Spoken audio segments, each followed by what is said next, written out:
This video is about life assurance, something everyone should have if, as a result of their death, there are financial consequences for others to deal with.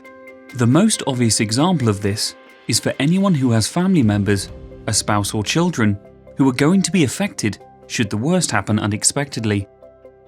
Life assurance is one of the simplest insurance arrangements around. You pay a premium to insure yourself for an amount that pays out in the event of death. This is most commonly arranged over a predefined term, for example 20 years. This is known as term assurance. However, some life cover can be arranged on a whole-of-life basis, which means the cover runs for the whole of the rest of your life. This is known as whole life assurance. Life assurance may be needed to protect mortgages or other loans, to protect a business if you have a significant stake or role in a business, as well as to provide cash sums or income for your family members. To start with, the most important question that anyone needs to address is what life assurance cover is needed. Many people have cover, but not enough. How do you work out the required amount? There is no set rule, but it is worth making sure that family members are properly catered for, probably for the rest of their lives. For example, if your family requires £25,000 per year to look after everything, then the life assurance cover should be sufficient to make sure this amount is available to them, and should factor in future rises in the cost of living. Adjustments need to be made to cater for mortgages, loans, and any pensions that may be paid later on. Plus, it could factor in children's ages. Each case is individual, and you should work with a specialist advisor to calculate how much cover you need, as they will be able to help you make the calculation. You will also need to decide whether you need a joint life policy or separate policies. Your health may be a factor, as premiums could be affected by your current state of health. Once you have decided how much cover is required, then the term over which the policy is organised should be determined.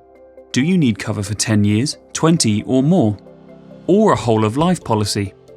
Again, this needs to be assessed on personal circumstances and a number of factors taken into account. Once you have the amount of cover calculated and the term you require, then you need to find the most suitable policy and a competitive premium. Many life assurance companies offer policies, and not all premiums are the same. It makes sense, therefore, to shop around, as costs can vary and there's no point paying more than necessary. We can help you with this. There is then another step, a very important one which many people miss. Should your life assurance policy be subject to a trust? Adding a trust into the equation is simple and makes perfect sense in most cases. This helps because in the event the policy pays out, the sum is not paid directly to your beneficiaries, but instead into a trust. The trust can be under the direct control of your beneficiaries or loved ones, and they can release the money as required to the beneficiaries. The advantages of this are that the money can be paid out immediately. There is no need to wait for probate. The money can be protected against certain taxes, for example future inheritance tax of the beneficiaries, and also against other eventualities, for example a spouse remarrying later down the line and being subjected to a divorce. Although taking out life assurance is relatively simple, there are aspects of this which require careful appraisal and organising. Finally, if you already have life assurance, it is worth having a review of your current policies to check: is the level of cover correct? Is the term correct? Is the premium competitive?